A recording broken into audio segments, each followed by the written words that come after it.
अगर सर्जरी के दौरान ही एनेस्थेसिया का असर खत्म हो गया तो, या सर्जरी के बाद भी एनेस्थेसिया का असर ना गया तो? बड़ा डरावना सवाल है ये, और अक्सर लोगों के दिमाग में इसके बारे में डर बना रहता है। इसलिए कई बार ज़रूरत होने के बावजूद भी वे सर्जरी करवाने से कतराते हैं। शायद आपको भी ऐसा एक्सपीरियंस हुआ होगा कि आपको कोई ना कोई तरीके से, कोई ना कोई रीज़न से आपको सर्जरी करवाने की ज़रूरत पड़ी हो, और उस टाइम पे आप भी एनेस्थेसिया के डर से डर गए हो। आपको अगर ऐसा एक्सपीरियंस हुआ है तो हमें कमेंट बॉक्स में बताइए।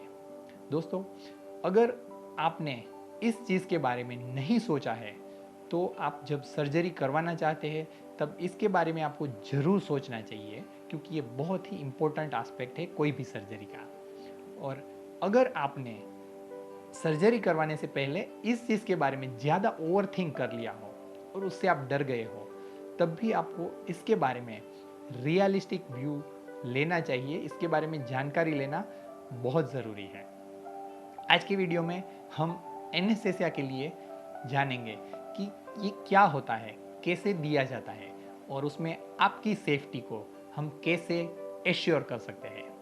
मैं doctor Siddharth Sakhiya, cosmetic plastic surgeon and director of Celebri Aesthetics. Anaesthesia के लिए सबसे पहली चीज़ मैं आपको बताना चाहूँगा, इट्स ए बैलेंसिंग एक्ट। यानी कि आपका जो कॉन्शियसनेस है और अनकॉन्शियसनेस है, वो दोनों के बीच में कौन से प्लेन में, कौन सी डेप्थ पे आपको मेंटेन करना है, जिससे आप कंफर्टेबल रहे, आपको कोई तकलीफ ना हो, आपको पेन महसूस ना हो, और ऑपरेटिंग सर्जन अच्छे से और स्मूथ वे में आपको ऑपरेट कर सके और आपके बॉडी के सारे पैरामीटर्स स्टेबल रहे, वो डिसाइड करना और उसी प्लेन में आपको मेंटेन करना बहुत ज़रूरी है।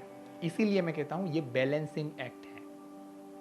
इसके लिए एनेस्थेटिस्ट डॉक्टर क्या करते हैं कि जब आप सारे ब्लड टेस्ट करवाने के बाद, प्री ऑपरेटिव चेकअप के बाद, आप जब ऑपरेशन रूम में जाते हैं, जब आपको कुछ हिस्ट्री पूछते हैं, आपको एग्जामिन करते हैं अगेन, और वो डिसाइड करते हैं कि पर्टिकुलर सर्जरी के लिए कौन सी एनेस्थेसिया मेथड बेटर रहेगी, कौन से एनेस्थेसिया एजेंट्स बेटर रहेंगे, वो डिसाइड करते हैं।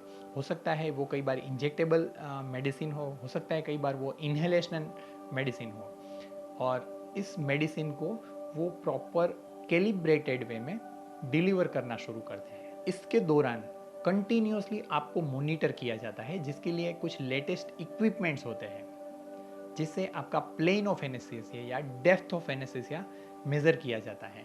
और पर्टिकुलर डेप्थ या प्लेन ऑफ एनेस्थेसिया में आपको मेंटेन करने के लिए कंटिन्यूसली डोज एडमिनिस्टर किया जाता है। इसके लिए जो इक्विपमेंट्स होते हैं वो भी बहुत ही लेटेस्ट इक्विपमेंट्स होना बहुत ज़रूरी है, और उसे वर्क स्टेशन कहा जाता है, एनेस्थेसिया वर्क स्टेशन, जिससे ये एनेस्थेसिया एजेंट्स को आपके बॉडी में डिलीवर किया जाता है। तो ये पूरा एक एनेस्थेसिया का प्रोसेस है, और वो थ्रू आउट कंटिन्यूस मॉनिटरिंग के साथ उसे मेंटेन किया जाता है। और जब भी एनेस्थेसिया सर्जरी पूरी होती है उस टाइम पे आपको कुछ पर्टिकुलर वे में उससे बाहर लाया जाता है। उसके लिए भी अगेन कुछ एजेंट्स होते हैं, और इससे आप नॉर्मल और कॉन्शियस फॉर्म में आते हैं। ये सारे चर्चा के बाद मैं आपको कुछ चीज़ें बताना चाहता हूँ कि एनेस्थेसिया में 3 चीज़ें हैं जो बहुत ही इम्पोर्टेंट होती है। एक है आपकी सेफ्टी, आपकी रिकवरी और आपका एक्सपीरियंस। और ये तीनों अच्छा हो, ये कोई भी सर्जरी में बहुत ज़्यादा ज़रूरी है। ये हमेशा आपका और ऑपरेटिंग सर्जन का और एनेस्थेटिस्ट डॉक्टर का कंसर्न होना चाहिए, और ये चीज़ें फुलफिल हो, यानी कि आपकी सर्जरी में एनेस्थेसिया सेफ्टी बनी रहे, आप अच्छे से रिकवर हो, और आपका एनेस्थेसिया का एक्सपीरियंस है वो प्लेजेंट रहे, अच्छा रहे। उसके लिए 4 चीज़ें बहुत इम्पोर्टेंट है। एक है वो एनेस्थेसिया एजेंट्स होते हैं, यानी कि जो मेडिसिन जो एडमिनिस्टर की जाती है वो बहुत इम्पोर्टेंट है।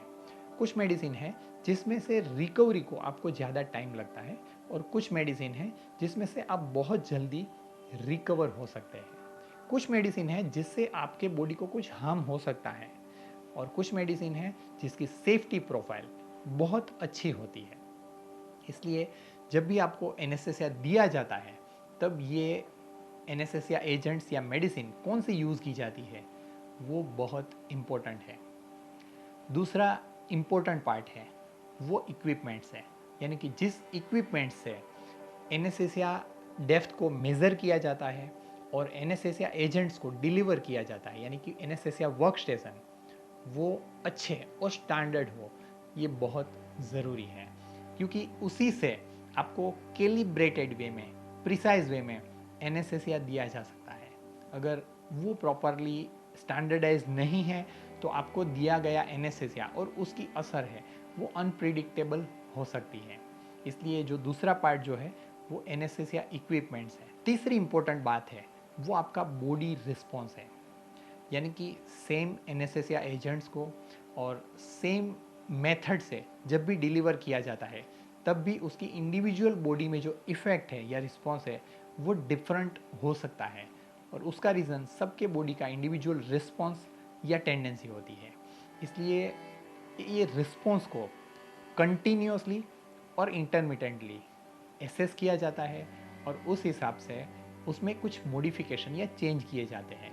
And fourth, last but not least is the boss, anaesthetist, यानी कि जो आपको एनेस्थेसिया देते हैं, मॉनिटर करते हैं और आपको एनेस्थेसिया से बाहर लाते हैं, कॉन्शियस बनाते हैं। ये एनेस्थेटिस्ट डॉक्टर की जो स्किल है, उनका जो एक्सपीरियंस है, उनका असेसमेंट है, उनका जजमेंट है, ये बहुत इम्पोर्टेंट होता है। अगर ये चारों चीज़ें सही जाती है तो आपका एनेस्थेसिया एक्सपीरियंस, आपकी सेफ्टी और आपकी रिकवरी अच्छे तरीके से होना बिल्कुल नेचुरल बात होती है। क्या आपने कभी ऐसा सोचा था कि एनेस्थेसिया ये सर्जरी का कितना इम्पोर्टेंट पार्ट होता है? इसमें आपकी सेफ्टी, रिकवरी और आपका एक्सपीरियंस कितना बेहद इम्पोर्टेंट है। और उसमें पर्टिकुलरली एनेस्थेटिस्ट डॉक्टर और उस ऑपरेशन थिएटर, उसके जो लेटेस्ट टेक्नोलॉजी और टेक्निक्स जो यूज़ की गई है उसका कितना बड़ा इम्पोर्टेंस होता है। कई बार जब आप सर्जरी करवाने जाते हैं तब आप ये सोचते हैं कि इसमें कितना कॉस्ट होता है, लेकिन उसके साथ आपके सर्जरी और एनेस्थेसिया में जो टेक्निक्स यूज़ की जाती है और वो यूज़ करने वाले जो डॉक्टर्स हैं उनकी स्किल, उनका नॉलेज, उनका एक्सपीरियंस, जो इक्विपमेंट्स सर्जरी में यूज़ किए जाते हैं उसकी सेफ्टी प्रोफाइल कैसी है वो जानना बहुत ज़रूरी है। और दोस्तों, मुझे ये कहते प्राउड फील होता है कि सेलिब्री एस्थेटिक्स में हमारे जो एनेस्थेटिस्ट डॉक्टर की टीम है वो इन सारे पैरामीटर्स के बारे में, इन सारी चीज़ों के बारे में बहुत ही ज़्यादा चिंतित रहते हैं और हमेशा पेशेंट की सेफ्टी, एनेस्थेसिया रिकवरी और उनके एनेस्थेसिया एक्सपीरियंस के लिए बहुत ही कंसर्न रहते हैं और उनसे अच्छे से अच्छा सर्विस डिलीवर करने के लिए वो हमेशा कोशिश करते हैं। और ये एक बहुत ही इम्पोर्टेंट वजह है कि मैं मेरी इवन मेजर सर्जरी के बाद भी पेशेंट को सेम डे घर भी भेज सकता हूँ, क्योंकि उनकी एनेस्थेसिया से रिकवरी है वो बहुत अच्छे से और स्मूथ रहती है। तो दोस्तों, आपके लिए ज़रूरी मैसेज ये है कि सर्जरी का जो ये इम्पोर्टेंट एस्पेक्ट है उसके बारे में कोई भी सर्जरी के पहले आप अपने सर्जन से ज़रूर डिस्कस कीजिए, और वो एक्चुअली एक बहुत ही इम्पोर्टेंट प्रायोरिटी आपके लिए और आपके सर्जन के लिए होनी ज़रूरी है। Thanks for watching this video. Stay tuned, take care, bye bye.